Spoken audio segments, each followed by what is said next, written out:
ओम नमः सिद्धेभ्य। ओम नमः मंगलमय मंगल करण वीतराग विज्ञान नमो ताहि जाते भये अरहंतादि महान करि मंगल करि हो महाग्रंथ करण को काज जाते मिले समाज सब पावे निज पद राज। मोक्ष मार्ग प्रकाशक ग्रंथराज पर हमारी चर्चा चल रही है। 9वें अधिकार का बहुत सुंदर प्रसंग है ये, जिसमें पुरुषार्थ ही एकमात्र मोक्ष का कारण है, अन्य और कुछ मोक्ष का कारण नहीं है। दुनिया भर में कोई भी काम ऐसा नहीं है कि जिससे मोक्ष की प्राप्ति हो सके पुरुषार्थ को छोड़कर। पुरुषार्थ ही है जिससे जीव मोक्ष पाता है। और वास्तव में वो पुरुषार्थ क्या है कि बाहरी शरीर की कोई क्रिया तो पुरुषार्थ है नहीं। तो पुरुषार्थ क्या कि वास्तव में जैन शास्त्रों का अच्छे से अध्ययन करना, चिंतन करना, मनन करना, ये नहीं, इससे जो भेद विज्ञान चलेगा वो पुरुषार्थ है ना। नहीं तो अकेले स्वाध्याय को पुरुषार्थ समझ बैठो, ऐसा भी नहीं। इस अध्ययन और इसकी आवश्यकता तो है, लेकिन ये वास्तविक पुरुषार्थ नहीं है। उस अध्ययन से ये बात समझ में आती है कि हम द्रव्य गुण पर्याय से कैसे हैं, हमारा द्रव्य कैसा है, आत्मा कैसा है, उसमें कैसे कैसे गुण है, कैसी उसकी पर्याय होती हैं, शरीर कैसा है, उसके कैसे गुण पर्याय हैं। ये सब जान करके पर से अपने विकल्पों को तोड़ करके अपने आत्मा को जानना, उसमें लीन होना, राग द्वेष पर प्रहार करना, कुल मिला के उस मोह का अभाव करने का उद्यम करना, वो वास्तव में पुरुषार्थ है। उसको पुरुषार्थ कहा जाता है। बाकी कुछ भी पुरुषार्थ नहीं है। आप आलीशान मकान बना लो, क्या छोड़ो, मंदिर बना लो, ऐसा मंदिर बना लो कि जैसा पूरे विश्व में नहीं हो, वो पुरुषार्थ है। या पूरे सब यात्राएं करके आ जाओ एक साथ ही सारे तीर्थों की, वो पुरुषार्थ है। क्या है पुरुषार्थ? कितने व्रत उपवास करे कि पुरुषार्थ कहलाए, मोक्ष के नजदीक जाए? कि वास्तव में पुरुषार्थ तो उसी का नाम है कि जहाँ पे ये जैन शासन में बताए हुए अपने द्रव्य को समझकर, अपने स्वरूप को समझकर पर से भिन्नता का ज्ञान जागृत हो, है ना। स्व और पर की भिन्नता प्रकट करना वो वास्तविक पुरुषार्थ है, असली पुरुषार्थ है। और कुछ नहीं होता है पुरुषार्थ, है ना। कल बात की थी अपन ने, तोड़रमल जी जब बता रहे हैं कि भैया पुरुषार्थ ही करो, पुरुषार्थ करने लायक है, तो सामने वाले ने तरह तरह के प्रश्न खड़े किए। कई जगह पे तो निमित्तों की प्रधानता है, कहीं पर किसी और बात की प्रधानता, कहीं किसी और बात की, कहीं काल लब्धि की, कहीं होनहार की, कहीं किसकी, कहीं किसकी। तो टोडरमल जी हर चीज का समाधान करते जा रहे हैं और स्पष्ट बताते जा रहे हैं कि पुरुषार्थ से ही मोक्ष की प्राप्ति होगी। फिर सामने वाला प्रश्न करता है कि साहब द्रव्यलिंगी भी पुरुषार्थ तो बहुत करता है, लेकिन मोक्ष कहाँ जा पाता है? तो कितना सुंदर जवाब दिया था टोडरमल जी ने कि अन्यथा पुरुषार्थ से फल चाहे, सिद्धि चाहे, तो कैसे मिले? अन्यथा पुरुषार्थ करके फल प्राप्ति चाहे तो कैसे हो? कि अन्यथा उसने अन्यथा किया कि उसकी दृष्टि पूरी बाहर की तरफ रही, पूरी तरह बाहर की तरफ रही, उन 28 मूल गुणों पर, उस शरीर पर, शरीर की क्रिया पे, उसी पे दृष्टि रही। उन क्रियाओं का कर्ता अभी भी खुद को मानना कहाँ छोड़ा उसने। मुझे सहन करना चाहिए, मैं मुनि हूं तो मुझे ये सब उपसर्ग वगैरह सहन करना चाहिए, ये बाहरी बाहरी क्रिया का कर्ता ही तो खुद को मान बैठा है अभी भी। तो वास्तविक पुरुषार्थ वहां भी नहीं होता, ऐसी बात थी। और फिर और उसने अड़ंगे डालने की कोशिश की, बहाने बनाने की कोशिश की कि साहब पुरुषार्थ कैसे करें, ये कर्म तो बहुत भारी हमारे माथे पर बैठा हुआ है, कि तू बहाना मत बना, तेरे ऐसे कर्म का उदय नहीं है कि तू निर्णय नहीं कर पाए।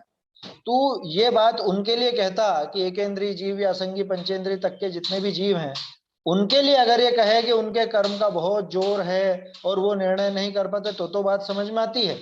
वो निर्णय नहीं कर सकते, उसमें तो कर्मों का जोर कहा जा सकता है, कह सकते हैं। लेकिन तू ये कहे कि मेरे कर्मों का इतना जोर कि तेरे नहीं, निर्णय के करने जितना क्षयोपशम तो तुझे प्राप्त हुआ ही है कि तू निर्णय कर सके, तत्व निर्णय कर सके, भेद विज्ञान प्रकट कर सके, इतना क्षयोपशम तो तुझको मिला ही है। इसलिए बहाने मत बना। समझ में आ रही है बात? तू बहाने मत कर ऐसे कि विचार करने की शक्ति तो तुझे है, जिसका चाहे उसका निर्णय कर सकता है, लेकिन यहाँ करता नहीं है, तो इसमें प्रमाद ही मुख्य है तेरा। ये तेरी बहानेबाजी है ना? ये तेरी क्या कहें अभी, पूरी तरह से दूसरे पर दोष डालने की प्रवृत्ति है। खुद भला रहना चाहता है कि अरे मैंने क्या किया, ये तो इसकी गलती थी, हमने तो पूरा प्रयास कर लिया लेकिन ये कर्म होने नहीं होने दिए। ये तेरे कर्म इतने प्रबल नहीं है जितने वो एकेंद्रीय से लेके संघी पंचेंद्रिय।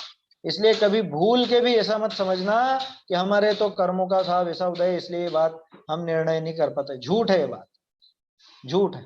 इतना क्षयोक्षम तो मिला है कि निर्णय कर सकता है, करता नहीं है, ये इसका खुद का प्रमाद है ना, इसका खुद का दोष, ये पक्का मान। इस संदर्भ में अपन ने प्रवचन सार जी की 88 89 गाथा भी देखी थी, और ये जो द्रव्य लिंगी का प्रकरण आया ना, ये 91 नंबर गाथा में भी था ही सही, आप लोगों ने घर पर देखा होगा है ना, तो उस पर काफी चर्चा भी अपनी हो चुकी। तो वहां पे ये पुरुषार्थ की परिभाषा सामने निकल करके आती है। वहां आचार्य देव पुरुषार्थ क्या चीज है वो समझाते हैं, और वहां क्लियर रखना चाहिए, अपने दिमाग में भी ये बिठा करके रखें। कहीं पर भी अगर चर्चा हो कोई साधर्मी से या कुछ भी हो कि पुरुषार्थ माने क्या, वास्तव में पुरुषार्थ क्या चीज है, तो गाथा 88 और 89 देख लो, वो है पुरुषार्थ। वो है पुरुषार्थ कि जो ऐसा काम करेगा वो पुरुषार्थी है, वो मोक्ष का उपाय कर रहा है, मोक्ष के प्रति वास्तव में प्रयत्नशील है। और जो बहाने बनाता है वो पुरुषार्थी नहीं, उसको आत्मिक चाहिए भी नहीं, पूरा ऊपर ऊपर से कह देता है। कितना सुंदर उदाहरण आया था वो तलवार वाला, तो हाथ में तलवार लेकर के तो खूब ही खड़ा हो जाए, उससे क्या दम, उसमें क्या दम है उस बात में? शत्रुओं को कौन जीतेगा? कि जो तलवार चलाएगा।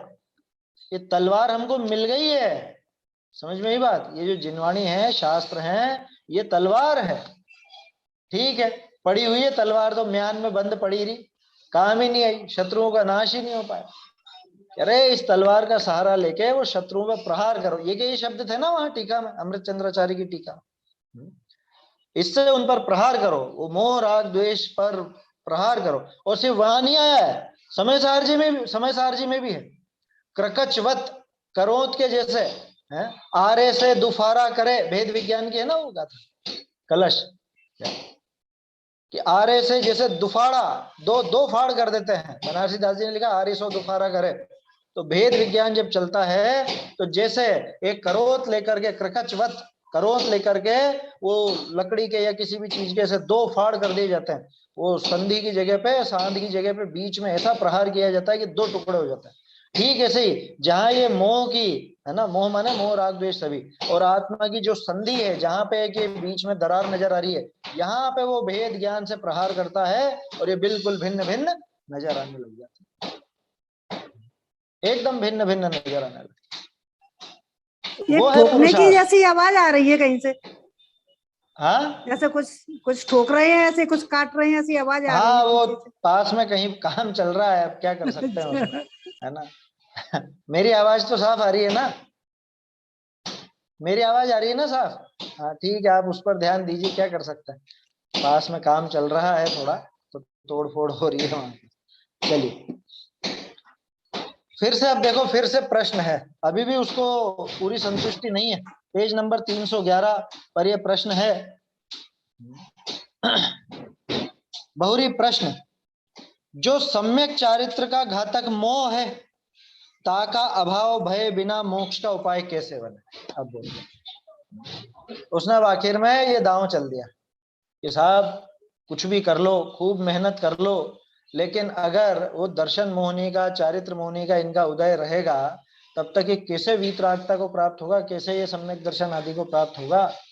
तो आखिरकार कर्मों का जोर तो है ही ना, है? कर्मों का जोर है कि नहीं? ये दर्शन मोहनी और ये चारित्र मोहनी, ये कर्म शत्रु आवे आड़े, ये आड़े आ रहे हैं हमारे, हम कैसे मोक्ष मार्ग में आगे बढ़े? एक भजन है इस तरह का, मुझे कुछ खास पसंद नहीं आता वो भजन, पुराने कवियों का नहीं है, किसी नए कही है बाद में, मैं तो आऊं तुम दर्शन वा, कर्म शत्रु आवे आड़े। वो तो बहाने बनाता है कि हे भगवान मैं तो आपके दर्शन के लिए आ रहा था, लेकिन ये कर्म शत्रु आड़े आ जाता है। मतलब लोग बाग कहाँ कहाँ बहाना ढूंढ लेते हैं, सोचो। उससे पूछो मंदिर क्यों नहीं आता है, क्या अरे कर्म शत्रु आड़े आ गया, मैं तो आ रहा था। ये बहाना बनाता है तू, तेरा आने का मन नहीं है, तेरा स्वाध्याय करने का समझने का इसका मन नहीं है, और बहाने बनाता है कि कर्म शत्रु आड़े आ गए। देखिए तो क्या कह रहा है वो, कि जो सम्यक चारित्र का घातक तो मोह है ना। सम्यक दर्शन, सम्यक ज्ञान, सम्यक चारित्र, इन तीनों की पूर्णता पर ही मोक्ष मार्ग होता है। सम्यक दर्शन, ज्ञान, चारित्र, मोक्ष मार्ग पढ़ रखा है अपन। तो सम्यक चारित्र का घातक मोह है, ताका अभाव भय बिना मोक्ष का उपाय कैसे बने। आप कह रहे हो कि भैया निर्णय करो, पुरुषार्थ करो, पुरुषार्थ करो, पुरुषार्थ करो। अब ये मोह जब पड़ा रहेगा, जब तक पड़ा रहेगा, तब तक हम वो सम्यक चारित्र प्रकट नहीं होगा, हम कैसे मोक्ष मार्ग में आगे बढ़ेंगे। तो घूम फिर करके बात कर्मों के ऊपर ही आती है ना, ये कर्मों का ही तो जोर चल रहा है ना। तो कर्मों का जब तक प्रभाव रहेगा तब तक हम कैसे कर सकते हैं बताओ। आदिनाथ जी को ही देख लो, जब तक वो तीन कषाय चौकड़ी पड़ी हुई थी, है मतलब, तब तक तो वहां पे ही थे, घर पर ही राज्य भोग रहे थे। आया समझ में। उनके भी वो जब अभाव हुआ उतनी कषाय का, तभी जाकर के तो वो मुनि बन पाए ना। तो अगर हमको सम्यक चारित्र प्रकट करना है, अगर मोक्ष मार्ग में आगे बढ़ना है, तो निश्चित रूप से ये दर्शन मोहनी, चारित्र मोहनी, ये थोड़ा प्रभाव ढीला करेंगे, ये छूटेगा इनका प्रभाव, तभी जाकर के तो हम कुछ कर पाएंगे। जब तक उनका उदय है तब तक हम क्या कर सकते हैं। ये प्रश्न क्यों लिखा होगा टोडरमल जी ने, मैं सोच रहा था क्यों लिखा होगा, सोचो आप। टोडरमल जी कर्णानुयोग के विशेषज्ञ विद्वान थे, क्यों लिखा होगा उन्होंने। क्योंकि वास्तव में जीव कर्णानुयोग पढ़ करके, और जिसको कर्मों के ऊपर ही दोष देने की एक प्रवृत्ति पड़ जाती है कि जब तक कर्मों का ऐसा ऐसा उदय है तब तक तो ये जीव कुछ भी नहीं कर सकता। तो टोडरमल जी को ये बात बहुत खटकी, ये लोगों की प्रवृत्ति, ध्यान रखना, अनुयोग की बात नहीं, लोगों की प्रवृत्ति बहुत खटकी उनको। यार ये कर्णानुयोग का बहाना लेकर के ऐसी बातें करने लगा है? अभी भी आप देखो, जिनको कर्णानुयोग का ज्यादा रस है ना, वो तो यही कहेंगे कि अरे आप कुछ भी कर लो, कर्मों का उदय है, जब तक कर्म हो रहेंगे तब तक तो आप नहीं कर सकते, आप कुछ भी कर लो। भले ही टोडरमल जी कुछ भी कहते हो, लेकिन साहब जब तक कर्मों का उदय रहेगा, जब तक कर्म इस तरह के रहेंगे, तब तक तो हम कुछ भी पुरुषार्थ नहीं कर सकते। अरे तू असंगी पंचेंद्रिय है क्या। कर्मों का जोर उनके कहे तो समझ में आता है, उनके है इतना जोर कि वो नहीं कर सकता कुछ भी। तुझे तो क्षयोपशम मिला है, कर्मों की जितनी अनुकूलता तुझे चाहिए इस काम के लिए, वो अनुकूलता तो तुझे है, ये पक्का विश्वास करना। अभी देखो प्रश्न देखा अपन ने, उत्तर देखते हैं, बहुत सुंदर समाधान किया है टोडरमल जी ने। क्या कह रहे हैं, तत्व निर्णय करने विषय उपयोग न लगावे है, सो तो याही का दोष है। तत्व निर्णय करने में उपयोग नहीं लगाता, इस बात का निर्णय करने में उपयोग नहीं लगाता, ये तो पक्के में इस जीव का ही दोष है, अन्य किसी का दोष नहीं है, कर्मों का दोष नहीं है। असंगी पंचेंद्रिय जीव निर्णय नहीं कर पाता, उसमें तो कर्मों का दोष कह सकते हैं अपन। क्यों, क्योंकि कर्मों ने साहब उसको इतनी फ्रीडम ही नहीं दी, इतनी स्वतंत्रता ही नहीं है बेचारे को, उसको क्षयोपशम नहीं मिला कर्मों का, वो ज्ञान अवर्ण्य आदि का इतना क्षयोपशम ही नहीं मिला कि ये बात सुन सके, समझ सके, इसका भाव पकड़ सके, ये बात ही उसके साथ नहीं। हमारे साथ तो है ना, लेकिन हमें तो ये अनुकूलता मिली है। पहली लाइन में जवाब दे दिया टोडरमल जी ने, बाकी तो इसका खुलासा है। तत्व निर्णय करने विषय उपयोग न लगावे, सो तो याही का दोष है, वो तो इसी का दोष है, अगर तत्व निर्णय करने में उपयोग नहीं लगाता। बहुरी पुरुषार्थ करी, तत्व निर्णय विषय उपयोग लगावे। अब देखो विज्ञान, ये कोई एरा गेरा व्यक्ति नहीं कह रहा है, ये टोडरमल जी कह रहे हैं, जिन्होंने सम्यक ज्ञान चंद्रिका की टीका लिखी पूरी, गोमठ सार, जीव कांड, कर्म कांड, और भी गहरे लब्धि सार, क्षपणा सार, त्रिलोक सार, ऐसे ग्रंथों के विशेषज्ञ विद्वान टोडरमल जी, वो कह रहे हैं ये बात। क्या कह रहे हैं, पुरुषार्थ करी, तत्व निर्णय विषय उपयोग लगावे, अपने ज्ञान को उधर मोड़े, रुचि पूर्वक वो कोशिश करे समझने की। बोलो हम कितनी देर कोशिश करते हैं, कितनी देर कोशिश करते हैं कि नहीं साहब, कोशिश करते हैं ना, दिन भर हम सुनते रहते हैं, अरे ये नहीं है कोशिश, ये तलवार को म्यान में रखे रखना है बस। तलवार चलाने की कोशिश कब करी, वो जो पढ़ा है, वो जो सुना है, सीखा है, उसको एकांत में बैठ करके शांत चित्त से कितनी बार विचार करते हैं, कितनी देर उसका विचार करते हैं? बोलो, 5-10 मिनट भी बैठता है कोई है? क्या क्या बैठे हैं कि कुछ बोल रहे हैं, सामायिक पाठ पढ़ ले में उतनी देर? नहीं, कुछ नहीं पढ़ना तुझे, तुझे कोई पंक्ति नहीं बोलनी है, तुझे सिर्फ ये विचार करना है, जो तूने पढ़ा है, जो तूने सीखा है, सुना है, उसका बैठ करके 5-10-15 मिनट जितना मन लगे उतना विचार तो कर, निर्णय करने का प्रयास तो कर, अपनी बुद्धि तो लगा। आचार्य देव ने सब चीजें परोस दी अपने सामने, है ना, युक्ति का अवलंबन भी कर दिया, वो तर्क वगैरह भी कर दिया, आगम और उनका सबका आश्रय लेकर के वो सारी की सारी बात कर दी। हम इतना सा भी, इतनी सी भी मेहनत नहीं करना चाहते। आज के जमाने में कोई अकेला बैठना नहीं चाहता कि नहीं नहीं मैं बैठ सकता हूँ अकेला, मोबाइल दे दो 24 घंटे बैठ जाऊंगा, आप थोड़ी देर की क्या बात है। अरे बिल्कुल सब तरफ से निवृत्त होकर, माँ चिट्ठा माँ जंपा, क्या लिखा ना द्रव्य संग्रह, कि कोई चेष्टा मत कर, तू इधर उधर मत घूम, तू इधर कुछ बोल मत, कुछ मन में दोहरान मत कर, तू सिर्फ ये तत्व विचार कर, इतनी चेष्टा कर। क्या कह रहे हैं? तत्व निर्णय करने विषय उपयोग न लगावे सो तो यही का दोष है। बहुरी पुरुषार्थ करी तत्व निर्णय विषय उपयोग लगावे, तब स्वयमेव ही मोह का अभाव भय सम्यक्त्वादि रूप मोक्ष के उपाय का पुरुषार्थ बने है। समझ में आई बात? ये अंडरलाइन कर लो, ये लाइन बहुत काम की है, ये पूरा पैराग्राफ ही बहुत काम का है, बहुत जोरदार लाइन है ये कि साहब मोक्ष मार्ग हम बना सकते हैं, हम प्रकट कर सकते हैं, बिल्कुल प्रकट कर सकता है। ये सोच ही मत कि मोक्ष मार्ग प्रकट नहीं होगा। कह रहे लेकिन वो दर्शन मोह और चारित्र मोह तो पड़ा हुआ है, ये सब घबरा मत, बिल्कुल क्षीण हो जाएंगे वो, अभी अभी उनकी कमजोर हो जाएगी शक्ति, ताकत अभी खत्म होती है उनकी। कैसे? कि तू तो पुरुषार्थ पूर्वक तत्व निर्णय में उपयोग लगा, कि उससे क्या होगा, कि उससे तुझे कुछ नहीं देखना है, तू इधर अपने आप उपयोग लगाएगा, तब स्वयं भी मोह का अभाव होने पर सम्यक्त्वादि रूप मोक्ष के उपाय का पुरुषार्थ बनता है। तो सम्यक दर्शन भी प्रकट हो जाएगा, सम्यक ज्ञान भी प्रकट हो जाएगा, सम्यक चारित्र भी प्रकट हो जाएगा, अनंत गुण एक साथ सम्यक हो जाएंगे। तो कोशिश तो कर, पहले ही हार के बैठा हुआ है तो कि नहीं नहीं मुझसे नहीं हो सकता। कोई किसी मतलब मान लो कोई व्यक्ति जैसे कहे ना, अरे उनको तो सम्यक दर्शन है, तो अपने को विश्वास ही नहीं आता कि अरे कोई सम्यक दर्शन भी हो सकता, अरे कोई अभी सम्यक दर्शन भी हो सकता, क्या हमें विश्वास नहीं आता। जैसे गुरुदेव के लिए अपन कहें या बाबूजी के लिए अपन कहें कि साहब वो सम्यक दृष्टि पुरुष थे, ज्ञानी थे, अरे कोई वैसे ठीक है महिमा के लिए कह देते हैं, अभी कोई सम्यक दर्शन, इसको खुद को भरोसा ही नहीं है, इसको दूसरे का भरोसा नहीं तो खुद कैसे प्रकट कर लेगा ये? कि नहीं तो थे कि नहीं थे, कि उससे तुमको क्या लेना देना कि वो थे कि नहीं थे? तुम तो ये सोचो कि हो सकते हैं कि नहीं हो सकते हैं, कोई असंभव बात तो नहीं है। 7वें गुण स्थान तक तो पूरा संभव है ना, इस काल में मना थोड़ी ना है कि कोई भावलिंगी मुनि नहीं हो सकता। तो जब भावलिंग मुनि पना तक हो सकता है तो सम्यक दर्शन में बाधा क्या है? आपको दिक्कत क्या है? कोई व्यक्ति अगर ये कहे कि हाँ उनको सम्यक दर्शन है तो हाँ, आगे हो करके खुद ही एडवर्टाइजमेंट करे अपने सम्यक का, अरे मैं सम्यक दृष्टि हूं, मुझे इतने वर्षों में और ऐसा वैसा हुआ था और इस तारीख को ऐसा हुआ, वो फालतू की बात है।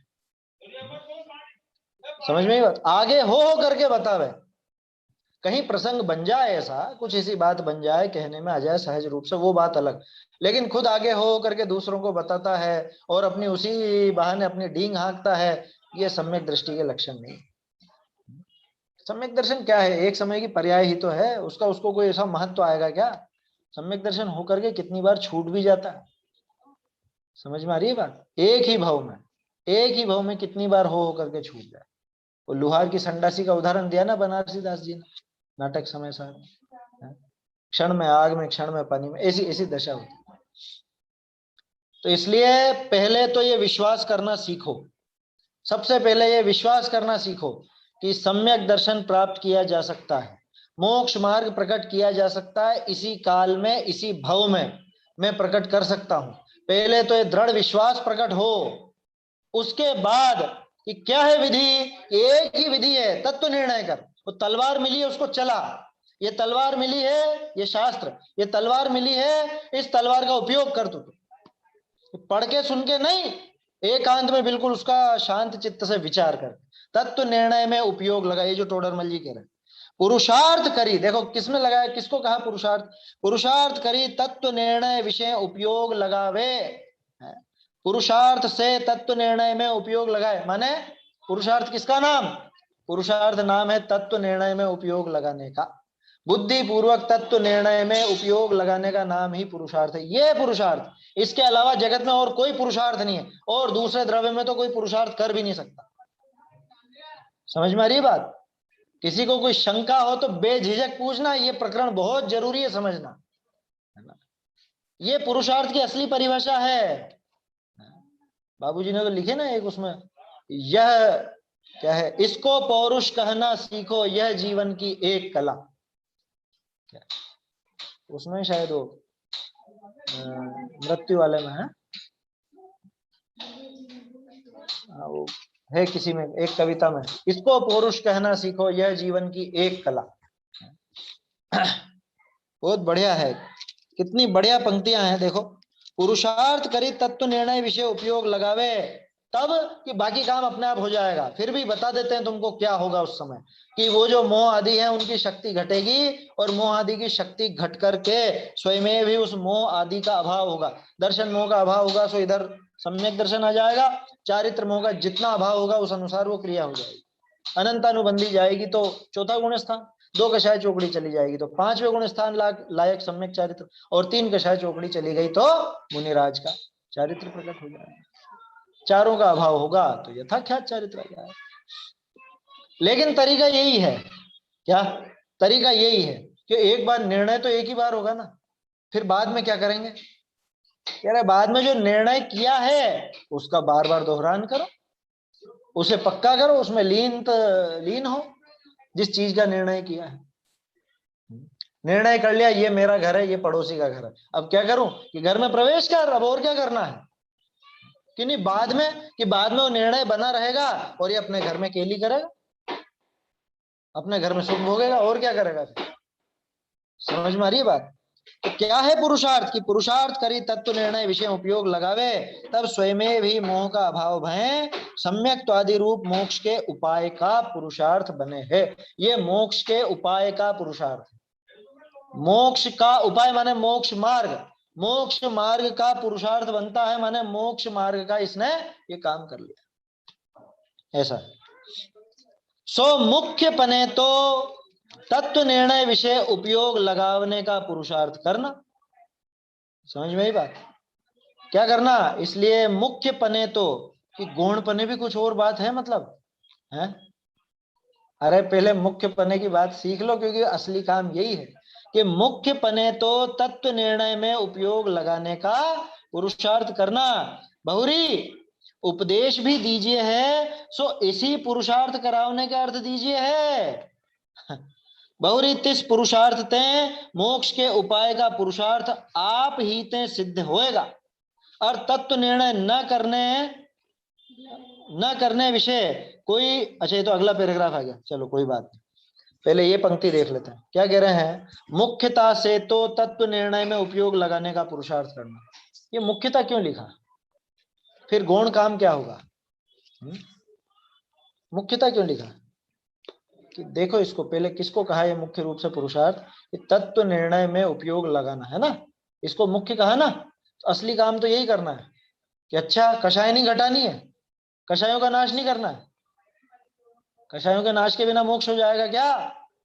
ये जो आप बात बता रहे हो ये तो साहब सम्यक दर्शन के लिए ठीक है, तत्व निर्णय करना ये तो सम्यक दर्शन का पुरुषार्थ हो गया, बाकी सम्यक ज्ञान और सम्यक चारित्र के लिए भी तो कुछ ना कुछ करना पड़ेगा कि नहीं करना पड़ेगा। इसलिए टोडरमल जी ने कहा कि मुख्य रूप से तो इसी का पुरुषार्थ करना, बाकी सब काम अपने आप होते जाएंगे। ये बताओ अनंतानुबंधी के नाश के लिए क्या उपाय किया जाता है?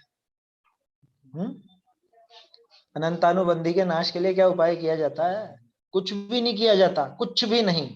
उपाय किया जाता है मिथ्यात्व के नाश के लिए, है ना।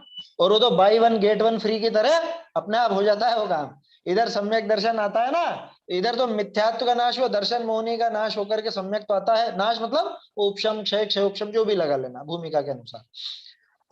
तो इधर तो वो काम हुआ, और उसके साथ स्वयं में भी वो अनंतानुबंधी भी भाग जाती, कि दर्शन मोहिनी भागा, उसके साथ साथ अनंतानुबंधी भी भाग गए। अरे फिर लेकिन बाद में मुनि बनने का तो करना पड़ेगा ना पुरुषार्थ, कि कुछ भी नहीं करना पड़ेगा, तू तत्व निर्णय पे कायम रहे, अपने आप एक समय आएगा जब वो भी चले जाएगी, वो जो कषाय बच रही है वो भी चली जाएगी। कभी वो 2 कषाय चौकड़ी जाएगी तो 5वां गुण स्थान आ जाएगा, और कभी 3 कषाय चौकड़ी का अभाव हो जाएगा तो उधर 6ठा 7वां गुण स्थान मुनि मुनि दशा आ जाएगी। उसके बाद फिर घातीय कर्मों का नाश करने के लिए क्या करना पुरुषार्थ बताओ? मुनिराज क्या करते हैं? क्या करते हैं? ज्ञानावर्णी के नाश के लिए क्या करते हैं? दर्शनावर्णी के लिए नाश के लिए क्या करते हैं? अंतराय के नाश के लिए क्या करते हैं? कुछ भी नहीं करते। वो इस तत्व निर्णय में ही उपयोग लगाते हैं, जो तत्व निर्णय किया है उस वस्तु में ही उपयोग को लीन कर देते हैं, और इधर तड़ातड़ वो सारे के सारे कर्म फिर जाते हैं कि अभी भी अघातिया बाकी, उसके नाश के लिए क्या करें? कह रहे अपने आप जाते हैं, अपने आप, देखना भी नहीं पड़ता उनकी तरफ, देखना भी नहीं पड़ता अरहंत भगवान को, वो देखते तक नहीं है अरहंत भगवान। समझ में ही बात? तो इसलिए कह रहे हैं कि भैया मुख्य पने तो तत्व निर्णय विषय उपयोग लगाने का पुरुषार्थ करना, यही है मुख्य कार्य, यही है। बता दो और कौन सा काम है भाई? मोक्ष जाने के पहले इतनी सारी दशाएं हुई ना, अनंतानुबंधी गई, अप्रत्याख्यानावरण गई, प्रत्याख्यानावरण गई, संज्वलन भी गई, ज्ञानावरणी, दर्शनावरणी, अंतराय भी गए, फिर अघातीय शरीर का भी नाश हुआ, तब जाकर के मोक्ष हुआ। इतने सारे काम हुए, ये सारे काम अपने आप होते जाएंगे। तुझे तो पहला प्रहार करना है बस, तुझे सबसे पहला प्रहार करना है वो दर्शन मोहिनी के ऊपर, और राग से उस ज्ञान की भिन्नता को देखना है, उसका निर्णय करना है, उसको स्वीकार करना है। इतना मात्र कर, बाकी सब काम अपने आप होते जाए। अच्छा ऐसे तो स्वच्छंदी, स्वच्छंदी कैसे हो जाएगा ये बताओ? जो तत्व निर्णय कर लेगा वो स्वच्छंदी कैसे हो जाएगा? समझ में ही बात? इसलिए बिल्कुल मत घबराना आगे के लिए। अरे कषायों के नाश पर जोर दो, मिथ्यात्व के नाश से क्या होता है? कषायों के नाश पर जोर दो, मिथ्यात्व तो अकिंचित कर है। अरे भैया यहाँ पूछो आचार्य देव से कि मिथ्यात्व अकिंचित कर है या नहीं? ये फालतू लोगों को बरगलाना बंद करो, मिथ्यात्व किंचित कर, फालतू की बात। समझ में आ रही है बात? ये यहाँ यूं ही बैठे हैं क्या हम? मिथ्यात्व किंचित कर होता तो इस संसार में यूं ही बैठे हैं क्या? किसकी वजह से आज तक रखड़ रहे हैं यहाँ पे? क्यों दुखी हो रहे हैं? मिथ्यात्व किंचित करे तो क्यों वो 70 कोड़ा कोड़ी का बताया, सबसे ज्यादा क्यों बताया उसने? वो 16 प्रकृतियां, 16 प्रकृतियां ना, जो सिर्फ और सिर्फ मिथ्यात्व के साथ बंधती है पहले गुण स्थान में, दूसरे में भी नहीं बंधती, मतलब पहले में ही बंधती। ऐसी सबसे खराब खोटी, सबसे खोटी प्रकृतियां उस मिथ्यात्व की दशा में ही बंधती है। तो कैसे कह देते हो मिथ्यात्व किंचित कर है? तो गाथाएं पढ़ी नहीं क्या? सूत्र नहीं पढ़े क्या? मिथ्यात्व विरति प्रमाद कषाय योगा बंध हेतु, सबसे पहला नाम मिथ्यात्व। मिच्छत्ता विरति प्रमाद जोग कोहाद ओथ विण्या, द्रव्य संग्रह में भी। खैर वो तो ध्यान आ गई इसलिए कह दिया। क्या आया समझ में? घबराने की जरूरत नहीं है सर। मिथ्यात्व किंचित कर वकिंचित कर नहीं है, मिथ्यात्व ही सबसे बड़ा शत्रु है। और लोग बाग यूं कहते हैं मिथ्यात्व तो अकिंचित कर है, और तुम तो कषायों के नाश पर जोड़ दो। कषायों का नाश करके बता देना बिना मिथ्यात्व के। मिथ्यात्व पड़ा रहे और कषायों का नाश हो जाए, 3 काल में संभव नहीं है। एक कषाय घटने वाली नहीं, एक भी। अनंतानुबंधी का क्रोध, अनंतानुबंधी का मान माया लोभ, एक भी कम होने वाला नहीं है इनमें से। समझ में ही बात? इसलिए ये फालतू की बातें हैं, इनमें आ मत जाना कभी, चक्कर में कभी सुन लो तो। क्या मिथ्यात्व अकिंचित करे? बिल्कुल अकिंचित करनी है, वही है सब कुछ। ये संसार उसी की पैदाइश है। यदि अनंतानुबंधी नहीं हो तो हम ये समझे कि हमें वो मिथ्यात्व नहीं है। क्या? यदि हमारा अनंतानुबंधी नहीं है कषाय, हाँ महसूस होती है, हाँ, तो हम ये समझ लें कि हमें मिथ्यात्व नहीं है। अनंतानुबंधी अगर गई है तो हाँ मिथ्यात्व भी गया ही है, ये पक्का मानना। बिना अच्छा, मिथ्यात्व के गए अनंतानुबंधी कभी जाती नहीं है। हाँ ये समझ यही। में ही बात? कभी हाँ नहीं जाती। हाँ मिथ्यात्व पहले जाएगा, पहले का मतलब मिथ्यात्व जाना अनंतानुबंधी जाने का कारण है। हाँ। भले वो साथ साथ समझो, कैसा भी समझो, लेकिन पहले कभी अनंतानुबंधी का नाश नहीं होगा। अब वो साथ साथ हो गया जैसे साथ कषाय घटाने पे भी तो जोर देना चाहिए कि बिल्कुल नहीं, सबसे पहले तो तत्व निर्णय कर, तत्व निर्णय में उपयोग लगा, उस मिथ्यात्व को दूर भगा, अपने आप ही तेरा ये काम हो। समझ में आ रही है बात? तो इसलिए क्या करना, इसलिए टोडरमल जी ने मुख्य पने लिख दिया यहाँ पे। मुख्य पने तो भाई मोक्ष मार्ग का मुख्य काम क्या है, कि मोक्ष मार्ग में मुख्य कार्य तो तत्व निर्णय में उपयोग लगाने का, पुरुषार्थ करने का है। और जो उपदेश दिया जाता है वो भी इस पुरुषार्थ के लिए ही दिया जाता है, इस पुरुषार्थ को कराने का ही उपदेश देते हैं। जितने भी आचार्यों ने उपदेश दिया है तो यही पुरुषार्थ का दिया, अन्य किसी पुरुषार्थ का उपदेश नहीं देते। समझ में ही बात? क्योंकि वो जानते हैं बिना तत्व निर्णय के ये काम बन नहीं सकता। पहला प्रहार ये तत्व निर्णय ही करेगा इस पर, पहला और निर्णायक प्रहार। इसी पुरुषार्थ कराने का अर्थ दीजिए है, इस पुरुषार्थ को ही कराना चाहते हैं, इसलिए सारा उपदेश देते हैं।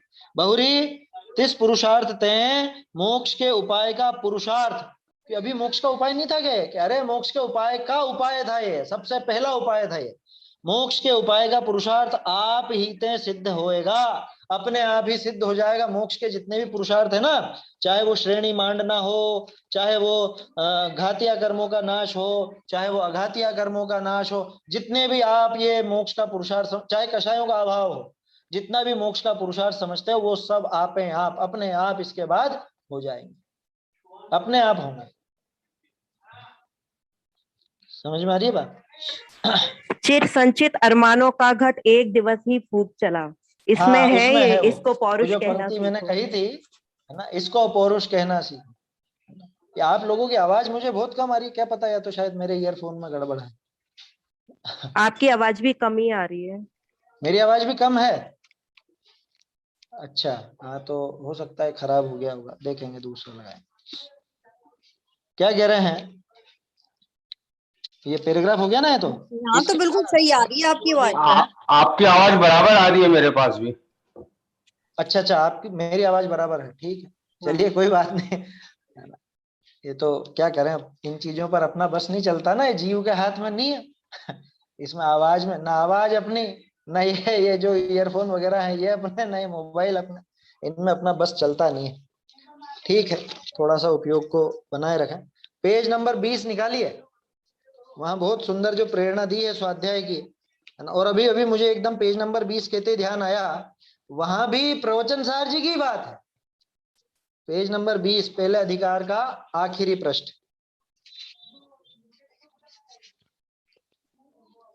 देखो। पुनश्च, नीचे ही नीचे से तीसरा पैराग्राफ, छोटे छोटे पैराग्राफ है ना, नीचे ही नीचे से तीसरा। पुनश्च प्रवचन सार में भी मोक्ष मार्ग का अधिकार किया है, वहां प्रथम आगम ज्ञान ही उपादेय कहा है। वहां पे भी सबसे पहले आगम ज्ञान ही उपादेय कहा है। सो इस जीव का तो मुख्य कर्तव्य क्या है, इस जीव का तो मुख्य कर्तव्य आगम ज्ञान है कि साहब तो आगम ज्ञान करते रहे कि नहीं, अब थोड़ा सा एक कदम आगे बढ़ना। आगम ज्ञान अकेला नहीं, वो तत्व निर्णय करना उससे। आगम ज्ञान तो तलवार है, और तलवार को चलावे वो कैसे है कि वो तत्व निर्णय, तत्व निर्णय उस तलवार को चलाने का भाव। उसके होने से जो तत्वों का श्रद्धान होता है, तत्वों का श्रद्धान होने से संयम भाव होता है, और उस आगम से आत्मज्ञान की भी प्राप्ति होती है, तब सहज ही मोक्ष की प्राप्ति होती है। क्रम बन गया ना पूरा, ये पूरा क्रम आ गया ना। इसका काम क्या है, इसका काम तो तत्व निर्णय करने में उपयोग लगाने का है, और उस तत्व निर्णय करने में उपयोग लगाने में एक काम ये आगम ज्ञान भी शामिल है, ये आगम ज्ञान भी उसी का कार्य है। तो ये सारे काम भी होंगे, अपने आप ही होंगे। अब गड़बड़ क्या है, हम ये आगम ज्ञान करके थोड़ा बहुत पढ़ करके और बस समझते हैं कि हाँ हाँ हो गया, पुरुषार्थ हो गया, कर तो रहे पुरुषार्थ, और कितना करें। गुरुदेव कहते थे 4-6 कलाक, कितना 8-10 कलाक कहते थे। 8-10 कलाक स्वाध्याय जो ही है, हम तो 24 घंटे ही सुनते हैं। हमारे तो 24 घंटे चलती रहती है टेप, ये घर में सब काम करते करते भी सुनते रहते हैं कि नहीं, ये तलवार तूने म्यान में डाल रखी है, इस तलवार को चला। तो तत्व निर्णय का उपयोग लगा तत्व निर्णय करने में। समझ में ही बात, ऐसा है। तो तत्व निर्णय न करने विषय कोई कर्म का दोष है नहीं, तेरा ही दोष है। और तू आप तो महंत रहा चाहे, और अपना दोष कर्माधिक के लगावे, तो जिन आज्ञा माने तो ऐसी अनीति संभव है नहीं। कल भी बात की थी ना इस संबंध में अपन, ये तेरी गलती है भैया, कर्मों की गलती नहीं है। कर्मों की तरफ से तो तुझे पूरी अनुकूलता मिल चुकी है, कर्मों की तरफ से तो तुझे पूरी सुविधा हो चुकी है। अब जो तू अगर तत्व निर्णय में उपयोग नहीं लगाता तो ये तो तेरा ही दोष है। क्या कह रहे हैं? तत्व निर्णय न करने में कोई कर्म का तो दोष है। बताओ कौन सा कर्म रोकता है? आपने छठा अध्याय पढ़ा होगा, सातवां अध्याय पढ़ा होगा, उन सब में वो बातें आई ना कि कौन से कर्म से क्या होता है, कौन से कर्म से क्या होता है, किस तरह के भाव होते हैं। मुझे बताओ, तत्व निर्णय नहीं कर पाना कौन से कर्म के उदय में होता है? कहीं लिखा आचार्य देव ने ऐसा कि कोई कर्म ऐसा है कि जो इस जीव को तत्व निर्णय नहीं करने देता? कोई है इस तरह का कर्म? जितने भी कर्म कहोगे वो सब असंगी पंचेंद्रिय तक लगेंगे बस। असंगी पंचेंद्रिय के बाद आप उससे आगे बढ़कर के संगी पंचेंद्रिय हो चुके हो, माने वो स्टेज तो पार कर चुके हो आप, जहां पे वो कर्मों का जोर चलता है वो स्टेज तो पार हो चुकी है। अब कर्मों का जोर नहीं है, अब तो तू कर सकता है चाहे तो। अब ये तेरे ऊपर है कि तू करता है कि नहीं करता। समझ में ही बात? क्या कह रहे हैं?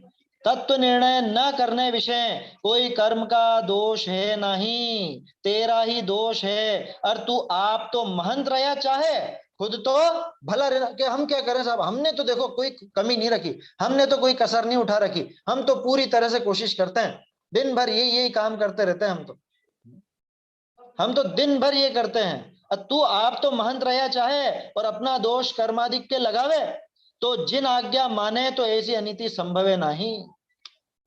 अगर जिन आज्ञा को स्वीकार करे तो ऐसी अनीति नहीं कर सकता। जिन आज्ञा को मानने वाला कभी बहाने नहीं बनाएगा कि साहब हम नहीं कर पा रहे हैं, हमें ऐसी ऐसी दिक्कत आ रही है, ये हो रहा है और वो हो रहा है। प्रश्न है क्या आपको? कुलदीप जी हाथ खड़ा कर रखा, अनम्यूट करके बोलिए अगर कोई प्रश्न वगैरह हो तो। कुलदीप जी,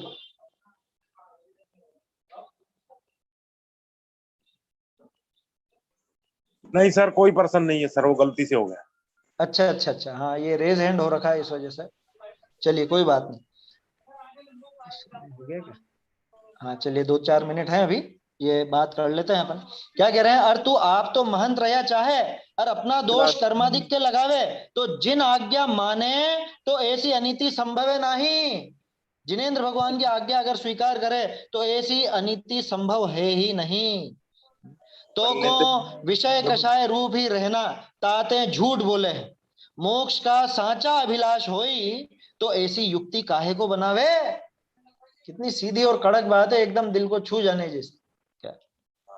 संसारिक कार्य विषय अपना पुरुषार्थ से सिद्धि न होती जाने तो भी पुरुषार्थ करी उद्यम किया करे। यहाँ पुरुषार्थ खोए बैठे सो जानिए है, मोक्ष को देखा देखी उत्कृष्ट कहे है, वा का स्वरूप पहचानी ताको हित रूप न जाने, हित जानी ताका उद्यम बने सो न करे, ये असंभव है।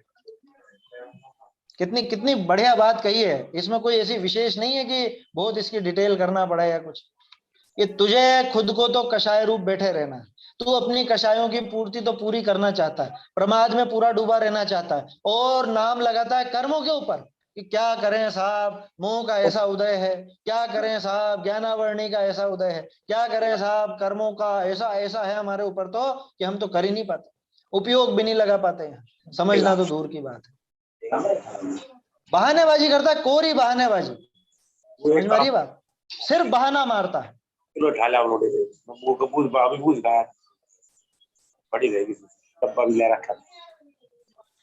कुलदीप जी आपका माइक चालू है शायद, देखिए। आप तो महंत रहा चाहे और दोष कर्मों के लगावे, तो जिन आज्ञा में ऐसी अनीति होती नहीं है, खुद को विषय कषाय रूप रहना, इसलिए झूठी झूठी झूठी युक्तियां बनाता। अगर वास्तव में मोक्ष की अभिलाषा होती तो मोक्ष का इतना सीधा सुगम उपाय बताया, कोई मेहनत नहीं करनी, बाहर जाकर के कुछ पहाड़ नहीं तोड़ने हैं, समझ में, कोई विशेष मेहनत नहीं करनी, और फिर भी उसके बावजूद ये बहाना बनाता, अरे साहब नहीं होता, क्या करें साहब नहीं होता, कर्मों का ऐसा ऐसा ऐसा जोर है। मोक्ष का साचा अभिलाषी होई तो ऐसी युक्ति काहे को बनावे। अब देखो ये बहाने क्यों बना, आप कैसे कह सकते हो बहाने बना रहा कि तो संसारिक कार्यों में तो अपना पुरुषार्थ से सिद्धि ना होती जाने तो भी वो काम करे। बोलो, बहुत से कहते हैं ना अरे साहब इसमें जान का खतरा है, जान का खतरा है, फिर भी वो काम करते हैं कि नहीं करते हैं? जान की बाजी लगाकर, प्राणों की बाजी लगा करके भी वो काम करने पहुंच जाता है कि अरे असंभव काम है, कोई नहीं कर सकता, फिर भी उसको उस काम को करने पहुंच जाता है। वहां नहीं सोचता कि अरे साहब इतने इतनी दिक्कत है और ऐसा है वैसा है, वहां तो पुरुषार्थ करने की सोचता है। वहां तो इसको ऐसा लगता है कि हाँ हाँ मुझे करके तो देखना चाहिए, एक बार कोशिश तो करके देखा। क्या वो एक कहावत है ना, कौन कहता है आसमान में छेद नहीं हो सकता, एक बार तबीयत से पत्थर तो उछालो यारो, है? इस तरह की कोई कविता है हिंदी साहित्य में। तो वहां जहां पे इसका रंच मात्र भी पुरुषार्थ नहीं चलता, जहां पे इसकी कुछ भी नहीं चल सकती, वहां पर जाकर भी ये पुरुषार्थ करना चाहता है। और यहाँ पे मोक्ष के मार्ग में मोक्ष का उपाय करने की इसको प्रेरणा दी जाती है और यहाँ पुरुषार्थ खो बैठा। तो इससे क्या सिद्ध होता है? इससे तो यही सिद्ध होता है कि मोक्ष को देखा देखी उत्कृष्ट कहता है। अगर मोक्ष का सही सही स्वरूप समझा होता, मोक्ष को पहचाना होता और उसको हित रूप माना होता, तो फिर ऐसे बहानेबाजी करता क्या? आज आपको किसी काम में अपना भला दिखे तो उसके लिए कितनी ही परेशानियां उसके सामने खड़ी खड़ी हो जाएं तो भी वो काम करेगा, और यहाँ पे बहाना बनाता। देखो समय हो गया है, मेरे ख्याल से भाई साहब भी पधार गए हैं। आखिर में वही बाबूजी की पंक्तियां बोल करके बात समाप्त करता हूं। क्या थारो ही अपराध चूक तो कर्म अचेतन आंधो। क्या दोष किसका है? कि कर्मों का दोष नहीं है, दोष तेरा ही है। थारो ही अपराध चूक तो कर्म अचेतन आंधो, और कर्मा पे तू दोष लगावे, बेशरम ढीठ डो ढांडो। ऐसा तो हमें ऐसा ऐसा बेशरम ढीठ और ढांडा नहीं बनना है ना? वास्तव में जो उपदेश दिया है तत्व निर्णय में उपयोग लगाने का, यही एकमात्र यही काम बताया, और कोई काम नहीं बताया। मोक्ष जाने में बहुत बहुत मेहनत करनी हो ऐसा कुछ भी नहीं है।